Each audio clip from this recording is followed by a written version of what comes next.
அது என்ன சார், அம்மா வந்து ஒரு கழுத கதை சொன்னாங்க, அது என்னது சார்? உனக்கு ஞாபகம் இருக்கா? ஒரு நாள் உன்னோட சினிமா போஸ்ட்ல நீ கழுதி இழுத்துட்டு வர்ற போட்டோவை பார்த்துட்டு உன் பையன் கழுது மேய்க்கத்தான் பட்டணத்துக்கு போனான்னு எல்லாரும் கிண்டல் பேசினாங்க ஐயா. ஆனா நான் அப்பவே சொன்னேன், நீ ஒரு நாளைக்கு பெரிய ஆளா வருவ, இந்த ஊரே உன்னை கொண்டாடும், உன்னோட டைரக்டரே உன்னை வச்சு படம் பண்ணுவாரு அப்படின்னு சொன்னேன். இப்ப பாரு ஐயா, உனக்காக இங்க எவ்வளோ பேர் வந்திருக்காங்க. நானும் இந்த அரங்கத்துல அவங்களோட ஒருத்தராதான் உட்காந்துட்டு பாத்துட்டு இருக்கிறேன்.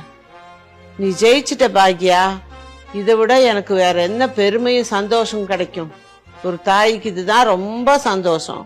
கழுதியை பிடிச்சிட்டு வர்ற மாதிரி அவன் வர்றவன் வந்து கழுதியை பிடிச்சி இழுத்துட்டு வர்றவன் கேமரா பார்த்துட்டு இருந்தான். டைரக்டர் என்னையா அவன் ஆகுன்னா கேமரா பார்த்துருக்கான், அசிங்கமாக இருக்கேன். சரி, அப்புறம் வேற வழியில 2 பேர் 3 பேர்த்து கூப்பிட்டு பார்த்தா எல்லாருமே கேமரா ஓடுதா இல்லையான்னு சொல்லிட்டு சம்மர் வந்தாச்சு, எங்க கிட்ட விட்டுருங்க, நாங்க பாத்துக்கிறோம்.